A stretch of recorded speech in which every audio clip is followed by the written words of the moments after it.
Hello friends, இன்றைக்கி நம்ம பார்க்க போகிறது தூதுவளை தோசை. ரொம்ப நல்லதுங்க.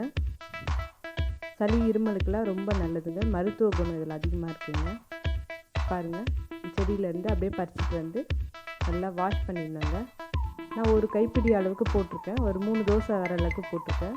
உங்களுக்கு எவ்வளோ வேணுமோ அதுக்கேற்ற மாதிரி போட்டுக்கோங்க. நல்லா பறித்து வாஷ் பண்ணிவிடுங்க.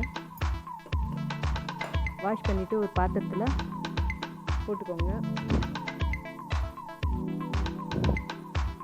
பச்சை மிளகாய் ஒன்று ஆட் பண்ணிக்கோங்க. தோசை மாவு அதில் ஆட் பண்ணிக்கோங்க. அரைக்க அப்போ தான் ஈஸியாக இருக்கும். இப்போ சால்ட்டு கொஞ்சம் தேவையான அளவு போட்டுக்கோங்க. வெல்லம் போட்டுக்கோங்க. இது பசங்களுக்கு ரொம்ப பிடிக்கும். நல்லா மிக்ஸியில் நல்லா கிரைண்ட் பண்ணிக்கோங்க. பாருங்கள், தோசை ஊற்றுற அளவுக்கு வந்தாச்சுங்க.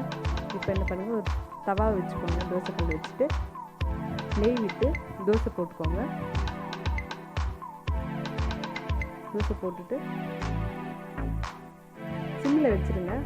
முடிஞ்சால் மூடி கூட வச்சு நம்ம மேலே ஏதாவது தட்டு போட்டு கூட மூடலாம். சிம்மில் வச்சுட்டு 2 பக்கம் நல்லா வேக வச்சுட்டு ரெடி ஆகிடுச்சு பாருங்கள், தூதுவளை தோசை. இருமல் சளிக்கெலாம் ரொம்ப நல்லது. ட்ரை பண்ணி பாருங்கள். இதுக்கு தொட்டுக்க எதுவும் வேண்டாம், அப்படியே சாப்பிட்லாம். ஏன்னா இதில் ஸ்வீட்லாம் இருக்கிறதால அப்படியே சாப்பிட்லாம். ரொம்ப நல்லாயிருக்கும். பசங்களுக்கும் ரொம்ப நல்லது. ட்ரை பண்ணி பாருங்கள். நான் ட்ரை பண்ணி பார்த்தேங்க, நல்லாயிருக்கு.